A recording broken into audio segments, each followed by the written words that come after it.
নমস্কার সবাইকে। ২০২৬-এ এটাই আমার প্রথম ভ্লগ। তো সবাইকে জানাই হ্যাপি নিউ ইয়ার। সবাই বছরটা খুব ভালো কাটিও। কারোর ক্ষতি করো না, কারোর ক্ষতি চেয়েও না, নিজে ভালো থেকো, এইটুকুই বলবো। আর আমি এখন স্নান করে এসে শ্যাম্পু করেছিলাম, যেহেতু একটু ছাদে বসেছিলাম। ছাদে আধ ঘন্টা মতো বসলে না বেশ ভালো মতো চুলটা শুকিয়ে যায়, না হলে সেই দুপুরবেলা ভেজা চুল নিয়ে শুয়ে পড়তে হয়। আর এবছর আমার বর আমাকে অনেক ফুল গাছ এনে দিয়েছিল। তো ঠাকুরকে একটু পুজো দিতেও লাগে। তো ও খালি গাছগুলো এনে দিয়েছিল, আর সব কিছুই কিন্তু বাবা করেছে। বাবার হাতে গাছ খুব ভালো হয়। যে কোনো ফুলের গাছ বা ফলের গাছ বা সবজির গাছ আমার শ্বশুর বসালে সেটাতে কিছু না কিছু ফলন হবেই।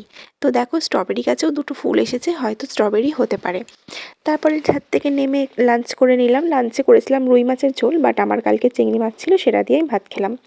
বিকেলবেলা উঠে বেড কভারটা চেঞ্জ করে ঘরটা একটু পরিষ্কার করে নিলাম। আর আমি ভাবি, স্কুলে হলিডে কেন দেয় যদি এত হোমওয়ার্কই দেবে বাচ্চাদেরকে? ওরা তো হলিডেটা এনজয়ই করতে পারলো না, হোমওয়ার্ক করতে করতেই হলিডে কেটে যায়। তো ওকে পড়াশোনা করিয়ে নিয়ে আমি উঠলাম এবার রান্না করতে। রান্নাটা তোমাদের সাথে শেয়ার করা হয়নি। আজকে ডিনারে করেছিলাম মেথির পরোটা আর আলুর দম। নতুন আলুর দম খেতে কিন্তু বেশ ভালো লাগে। আর লাস্টে আমি কটা লুচিও ভেজেছিলাম, লুচিটাও বেশি ভালো খেতে হয়েছিল।